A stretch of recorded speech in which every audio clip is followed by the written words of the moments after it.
Arnold Schwarzenegger was no stranger to cameras, controversy, or commanding attention. But when the Hollywood icon and former governor of California appeared on The View, no one anticipated the storm that would erupt within minutes. The audience was electric, clapping and whistling as Arnold walked onto the stage, flashing his trademark grin, waving with confidence. The co-hosts welcomed him with excitement, especially Joy Behar, who had long admired his larger-than-life career. That admiration would sour quickly. What began as a nostalgic conversation about films and politics spiraled into one of the most explosive daytime TV moments in recent memory. With clashing worldviews, tempers flaring, and neither side willing to retreat, the episode ended in chaos. Arnold abruptly being escorted off stage after a volatile exchange that left viewers stunned and media outlets in a frenzy. Asterisk.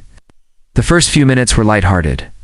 Arnold joked about his action movies, his fitness routine, and even threw in a "get to the choppa" line that sent the crowd into laughter. But as the conversation shifted toward his political legacy, Joy Behar couldn't resist poking the bear. "You've said before that your politics are complicated, fiscally conservative, but socially liberal. But when you were governor, many felt your policies hurt working-class families more than they helped. Do you regret any of that?" Arnold's expression turned serious. "When you're in office, you have to make tough decisions. I made choices based on what I believed would secure California's future." Joy, undeterred, pressed harder, slashing public funding while corporations got tax breaks. "Doesn't that sound like protecting the rich?" The air shifted. Arnold's smile faded. "That's a very simplified version of what happened. You're twisting the facts. It was the first spar, and it wouldn't be the last." Asterisk. Joy continued. "To push? I'm not twisting anything, Arnold. You came in as an outsider, promising reform. But critics said you left office with a bigger deficit and a state more divided than ever." Arnold leaned forward, voice lower now. "You want to play politics? Let's talk facts. I inherited a broken system. I didn't break it." Sonny Hostin tried to interject and redirect the discussion, but Joy doubled down. "Then why did so many of your own supporters say you became the very thing you were elected to change?" Arnold's face tightened. "Because the media people like you only tell half the story. You take snapshots and turn them into headlines without context." Joy scoffed. "Oh please, you were the headline. Every time you walked into a room, it wasn't reform, it was spectacle." Arnold shot back. "You want spectacle? Look around. This isn't journalism. It's daytime drama dressed up as commentary." The audience gasped. Asterisk. The temperature on stage continued to rise. Joy, clearly riled, said, "You came here to promote your new documentary about leadership, yet when we talk about your real record, you get defensive." Arnold snapped back. "I'm not defensive. I'm correcting misinformation. I spent years trying to bring people together, Democrats and Republicans in that takes more courage than sitting in a chair criticizing people on TV." Whoopee. Goldberg raised her hand, trying to de-escalate. "Let's all breathe. We've had these debates before and we always come back to respect." But Joy wasn't done. "Respect goes both ways. And I don't owe respect to someone who dismisses criticism as misinformation. That's what authoritarians do." That was the breaking point. Arnold's jaw clenched. "Don't you dare compare me to that. I fought fascism my whole life. My family suffered because of it. You have no idea what that word means." Joy leaned back, unflinching. "Then maybe act like someone who understands history." That sentence was the final straw. Asterisk. Arnold stood up, his towering frame commanding immediate silence. "This is a joke. I came here to talk about leadership, unity, and building bridges. Instead, I'm ambushed by someone who wants to score cheap shots for applause." Joy rose too, refusing to be dwarfed. "You're not being ambushed. You're being held accountable. If you can't handle questions, don't write books on leadership." Arnold pointed toward the crew. "I don't need this kind of garbage. I've debated world leaders. I've stood in war zones. I don't walk into shows to be insulted by someone who doesn't even try to understand the complexity of governance." The producer scrambled. Whoopi tried again to calm both sides. "Please, let's not do this." This isn't the kind of show where we throw people off. It was already out of control. Arnold looked at the audience and said, "If this is what political discourse has become, loud voices, no listening, then God help us all." Asterisk security began to emerge at the edge of the stage. Joy muttered, "Nobody's throwing you off. You're walking off because you can't handle it." Arnold pointed directly at her. "I've handled bigger egos than yours, but I refuse to stand here and be treated like the enemy for daring to think differently." The audience was now a mix of silence, scattered claps, and confused murmurs. Sarah Ann whispered something off mic to the producers. He tried cutting to commercial, but the cameras caught one final exchange before the feed faded. Arnold saying, "Next time, invite me when you want a real conversation, not a performance."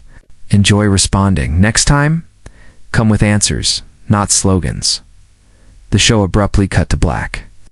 The View's live audience was left frozen, unsure if what they had just witnessed was real or scripted. But it was very real, and it was already making headlines across the internet. Asterisk within minutes, Twitter exploded. Clips from the confrontation were posted with hashtags like hashtag Arnold vs. Joy, hashtag The View Meltdown, and hashtag Schwarzenegger storms off, trending in over a dozen countries. Commentators, pundits, and internet personalities wasted no time taking sides.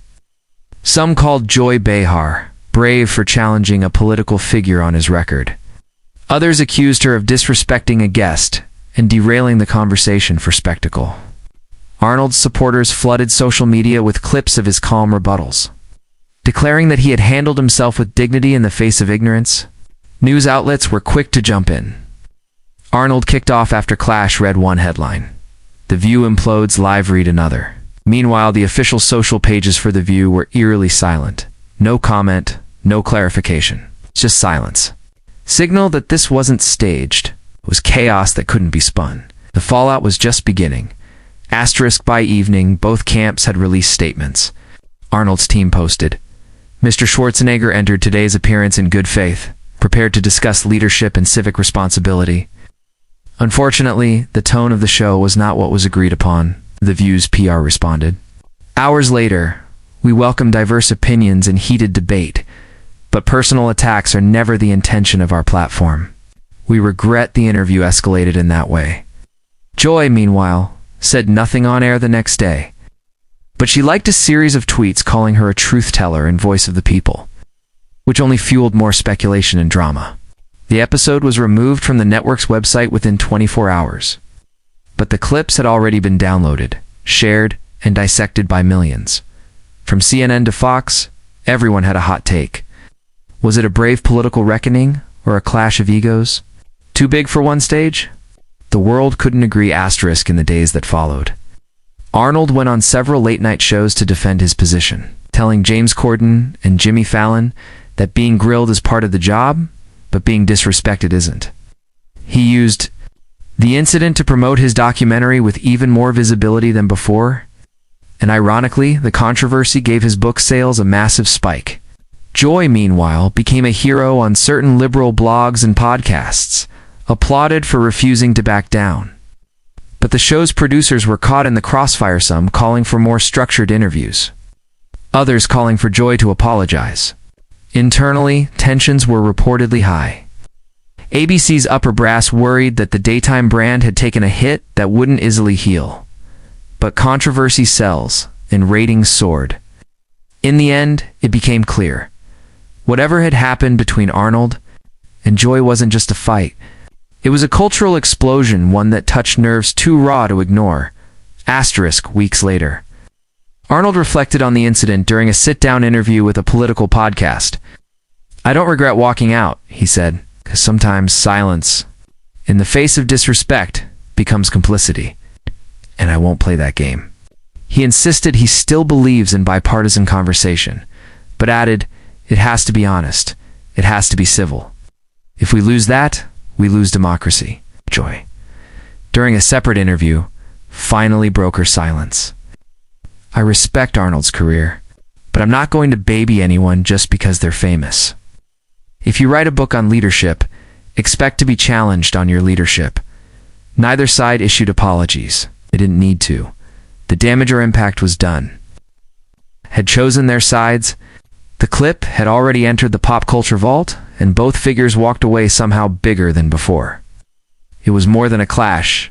It was a battle between image and interrogation, strength and scrutiny, legend and legacy. And in that moment, on that stage, Arnold Schwarzenegger and Joy Behar wrote a chapter in daytime TV history that will be revisited for years.